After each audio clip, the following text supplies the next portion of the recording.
Well, hello and welcome, Aethers, and a very good evening, morning, and afternoon to every one of you. Hoping you all are doing well and fine. And well, before the previous chapter from Traders to Rulers is a very long chapter, and also, so we'll be just moving on to the judiciary. We'll be again completing that chapter in good time, but let us complete one chapter first. That is the judiciary. And when we talk of judiciary, you see there are three organs of the government. The first is legislature, second is executive, and the third is judiciary. What is the legislature? Legislature is the organ of the government which makes laws. What is the executive? It is that part of the government which, when the laws are made, after the laws are made, the executive will be, what the executive does it executes the laws.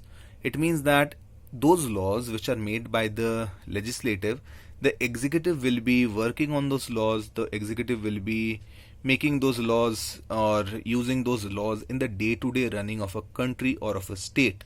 That is the executive. And what is the judiciary? The judiciary helps in protecting the laws. Now, these are the three branches. The first is the legislature, which makes the laws. Now, what is the legislature actually? Legislature is nothing but the parliament in the center, and in the states it is the Vidhan Sabha or the state legislatures. Next is the executive. What is the executive? The executive in the center is the Prime Minister and the Council of Ministers.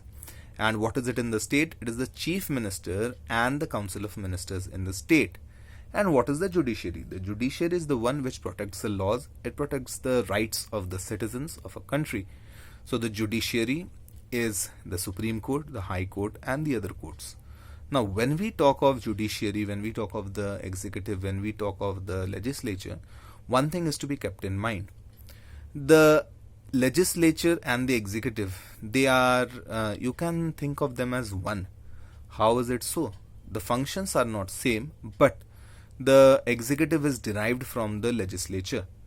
You know that the Prime Minister of India and the other Council of Ministers, they are members of the Parliament too. They are members of either the Lok Sabha or the Rajya Sabha. And it is the Lok Sabha and the Rajya Sabha together which makes up the legislature. So the executive is a part of the legislature. But the judiciary is totally separate from both the executive and the legislature. The legislature or the executive has nothing to do with the judiciary. So this is something which has to be kept in mind. Now, when we talk of the judiciary, the first thing is the judiciary has three steps. First is the Supreme Court, then comes the High Court, and then it is the subordinate court or the lower courts. Now, the first in the order is the Supreme Court, the highest court in the country, the highest court of India. So that is the Supreme Court. Now, what actually is the Supreme Court? What does the Supreme Court comprise of? Now, the Supreme Court comprises of the Chief Justice of India and a maximum of 30 judges. Now, in the book it is given 30 judges, but this book hasn't been updated. I do not know if it is updated in your book, but as of today it is no more 30 judges, it is 33 judges. So please correct this part. It will not be 30 judges, but it will be 33. So this part over here, this is not 30 judges, this is 33 judges. So the Chief Justice of India, and then there are 33 judges. Now over here it is given, it can be changed by an act of the Parliament. So in 2019 the Parliament had passed a law and an act, and the number of judges was increased so as to handle the extra number of cases. Now how is the appointment done? You know that when we are talking of the legislature, we know that the members of the Parliament, they are appointed, or they are not appointed, they are elected.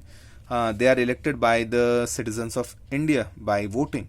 Now the Prime Minister and the other Council of Ministers, they are elected from amongst the members of the legislature. But how is the appointment of the judiciary done, members of the judiciary? Now the Chief Justice of India, over here it is written, the Chief Justice of India is appointed by the President on the advice of the Council of Ministers and in consultation with other judges of the Supreme Court and the High Courts. Well, it is generally the accepted principle is that the senior most judge of the Supreme Court is generally appointed as to the office of the Chief Justice of India. So over here we have 33 judges and with the Chief Justice 34. So what happens is that once the present Chief Justice retires, the senior most judge out of these 33 judges, he or she will become the next Chief Justice of India. So it is the other judges are appointed by the President on the advice of the Council of Ministers and in consultation with the Chief Justice. So this has to be kept in mind. Next is the eligibility. Now, what is the eligibility to become a judge of the Supreme Court? Now, the first condition is that he or she must be a citizen of India. Next is that he or she must be an advocate. Who is an advocate?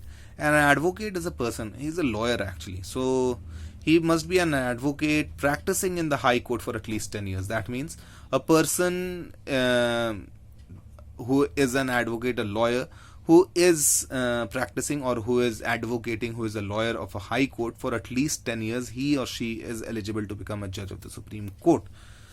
Or if that person was a judge of the High Court for at least 5 years.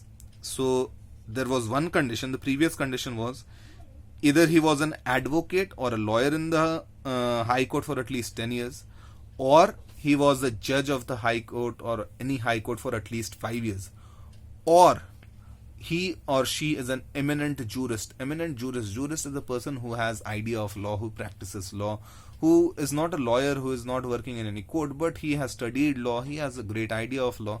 So he or she is an eminent jurist in the opinion of the President. So these are not and, you must see. A person has to be a citizen of India, and alongside that he can be either an advocate who has been in the High Court for at least 10 years, or he was a High Court judge for at least 5 years, or he is in the eye of the President or in the opinion of the President an eminent jurist. Now, what is the term of a judge of the Supreme Court? Very important to be kept in mind. A judge of the Supreme Court will be there in office till he or she attains the age of 65 years. After attaining this age, he or she has to retire. So, he or she may resign from office by sending a resignation to the President of India. Very important to be kept in mind.